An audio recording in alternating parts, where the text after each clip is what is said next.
Student, जो ये आपका टॉपिक है आज का सब यूनिट, ये सेकंड है। करंट इलेक्ट्रिसिटी का ये सब यूनिट सेकंड है।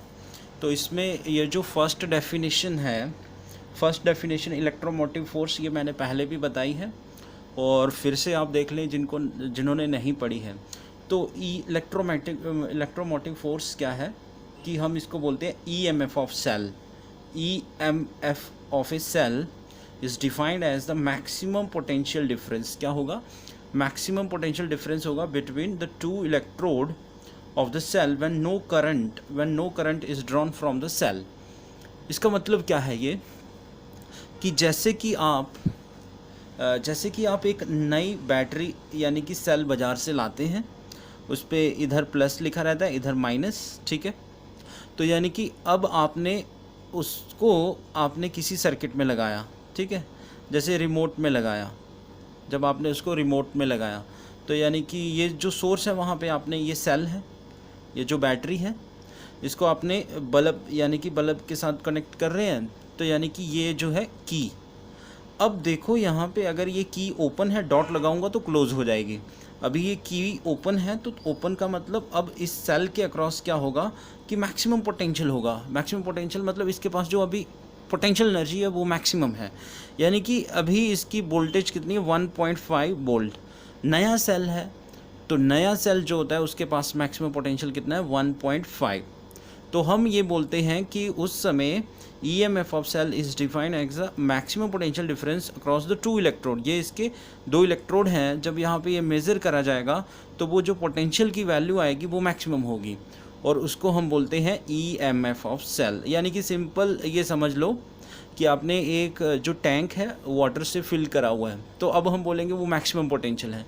अभी आपने नल खोला नहीं है, समझ आया ना? आपने वाटर जो आप वहाँ पे क्या है, पूरी टैंक को आपने पानी से भरा हुआ है और अभी आपने उसकी सप्लाई चालू नहीं करी है, तो इसका मतलब वहाँ पे क्या होगा कि अभी उसके पास क्या है? मैक्सिमम पोटेंशियल है। तो ऐसे ही ये बैटरी को अगर हम सेल को बाज़ार से लाते हैं तो अगर हमने उसको रिमोट में या किसी भी सोर्स में नहीं लगाया तो हम बोलेंगे अभी उसके पास कितना है? मैक्सिमम पोटेंशियल होता है, ठीक है। तो इसका मतलब उसको हम रिप्रेजेंट करेंगे ईएमएफ ऑफ सेल ई से। देन उसके बाद आता है इंटरनल रेजिस्टेंस ऑफ सेल। आपको तो पता है कि रेजिस्टेंस एक एक्सटर्नल रेजिस्टेंस होती है, एक इंटरनल मतलब उसी सेल के अंदर जो रेजिस्टेंस है उसकी बात करी जा रही है। जैसे आपने इसको क्लोज़ कर दिया, सर्किट को अब क्लोज़ करा तो करंट फ्लो करेगी, ये ग्लो करेगा, बल्ब ऑन हो जाएगा। इसका मतलब अब क्या है? ये धीरे धीरे इसमें से पोटेंशियल यानी कि चार्ज का फ्लो होगा और ये बल्ब ऑन होगा। अब आपने सेल को बैटरी में लगा दिया, सेल को आपने रिमोट में लगा दिया, अब यूज़ करा उसका 1 महीने तक, 2 महीने तक यूज़ करा तो धीरे धीरे क्या होगा? उसका पोटेंशियल कम हुआ। पोटेंशियल कम होने पे क्या हो गया? अब उसकी जो इंटरनल रेजिस्टेंस है वो बढ़ जाएगी। आप बोलते हैं डेड सेल, जैसे एक डेड सेल होता है उसकी रेजिस्टेंस काफ़ी ज़्यादा होती है डेड सेल की, क्योंकि उसमें से करंट नहीं फ्लो करती। तो इसी तरीके से इंटरनल रेजिस्टेंस क्या होगी? It is defined as the resistance offered by the electrode of the cell. यानी कि वो रेजिस्टेंस कौन ऑफ़र करते हैं? जो सेल है वहाँ पे उसके 2 इलेक्ट्रोड हैं, पॉजिटिव और एक नेगेटिव है। तो यानी कि इस सेल को हमने किसी लिक्विड में डिप करा है, यानी कि जो भी वहाँ पे सॉल्यूशन है, इसमें एक पॉजिटिव चार्ज होता है, एक नेगेटिव चार्ज। ये पॉजिटिव चार्ज नेगेटिव की तरफ जाता है, नेगेटिव चार्ज पॉजिटिव की तरफ आएगा।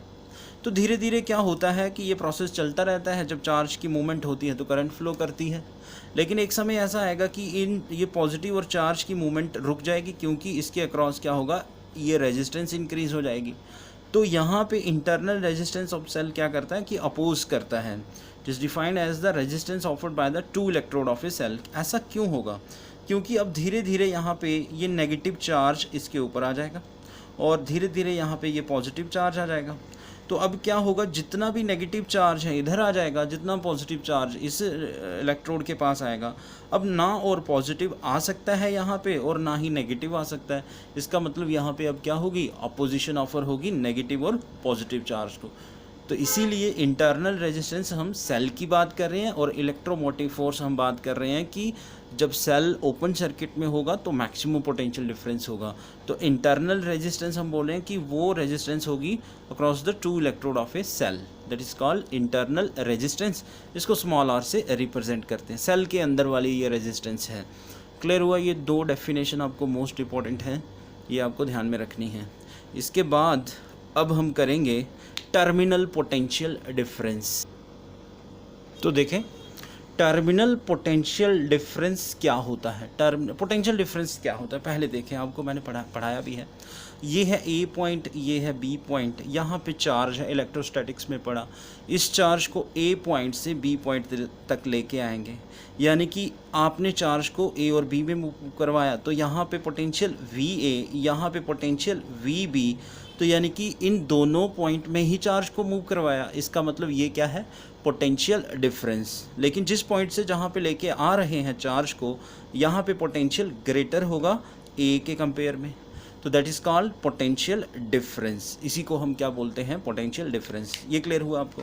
अब देखना है कि क्या है, it is defined as the potential difference between two electrode of the cell. यानी कि कोई सेल है, उसके दो इलेक्ट्रोड हैं, एक पॉजिटिव और एक नेगेटिव है। तो हम मान लेंगे ऐसे ये सेल के दो इलेक्ट्रोड हैं और इसके अंदर कुछ सॉल्यूशन वगैरह होता है, ठीक है, वो हमने देखना नहीं है, हमें सिर्फ ये समझना है डेफिनेशन को। Between the two electrode of the cell when current is drawn from the cell.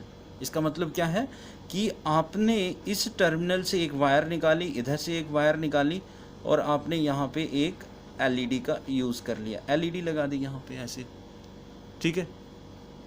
तो अब आपने क्या करा, चलो इसको ऐसे नहीं समझ आएगा, आपको सर्किट ही बना के बताते हैं।